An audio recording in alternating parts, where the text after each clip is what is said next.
내 집에서 나를 파출부 취급한 며느리, 대출금 고지서로 응징했습니다. 안녕하세요. 경기도에서 작은 카페를 운영하며 남편과 사별 후 혼자 살고 있는 50대 후반 여성입니다. 요즘 세상이 많이 변했다고들 하지만 제가 겪은 일은 혼자 묻어두기엔 너무 황당해서 이렇게 글을 씁니다. 외아들 하나 키워 장가를 보냈습니다. 결혼하고 2년쯤 지났을까요? 어느 날 아들이 조심스럽게 말을 꺼냈습니다. 엄마 값이 너무 올라서 그런데 우리 돈 좀 모을 때까지만 같이 살면 안 될까? 며느리도 옆에서 애교 섞인 목소리로 말했습니다. 어머니랑 같이 살면 든든할 것 같아요. 저도 혼자 살다 보니 집이 너무 조용했습니다. 아들 내외가 들어오면 집이 북적거리고 좋을 것 같더군요. 그래서 별 생각 없이 허락했습니다.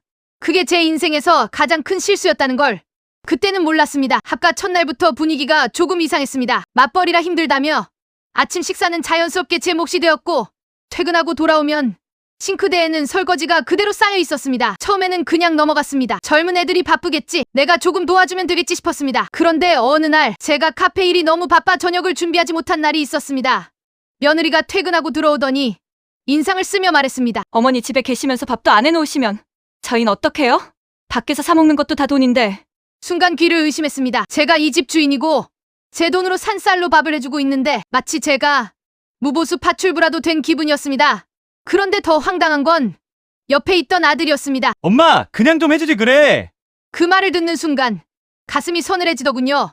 하지만 저는 참고 넘겼습니다. 갈등이 완전히 폭발한 건 제 생일날이었습니다. 그날 저녁 집에 들어왔는데 거실이 난장판이었습니다. 며느리가 친구들을 집으로 불러 파티를 하고 있더군요. 제 허락도 없이 말입니다. 제가 아끼던 수입 찻잔 세트까지 꺼내서 쓰고 있었습니다. 참다 못해 제가 말했습니다. 이게 지금 뭐 하는 거냐? 그러자 술기운이 오른 며느리가 피식 웃으며 말했습니다. 어머니 어차피 이 집 나중에 우리 거 될 건데 좀 쓰면 어때요?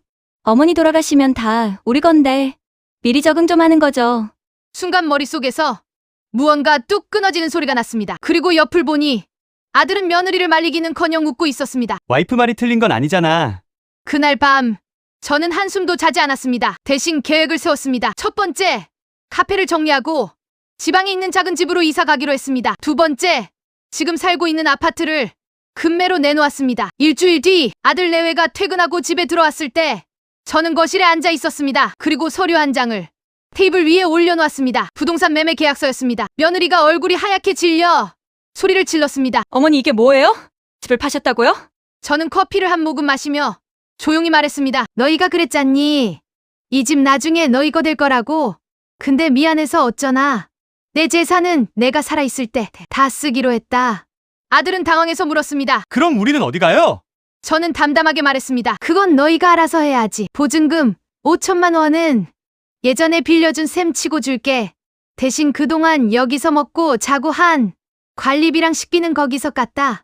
며느리는 거의 쓰러질 듯 소리를 질렀고 아들은 울면서 잘못했다고 빌었습니다. 하지만 저는 눈 하나 깜짝하지 않았습니다. 그날 밤 짐을 싸서 호텔로 갔고 다음 날 도어락 비밀번호를 바꿔버렸습니다.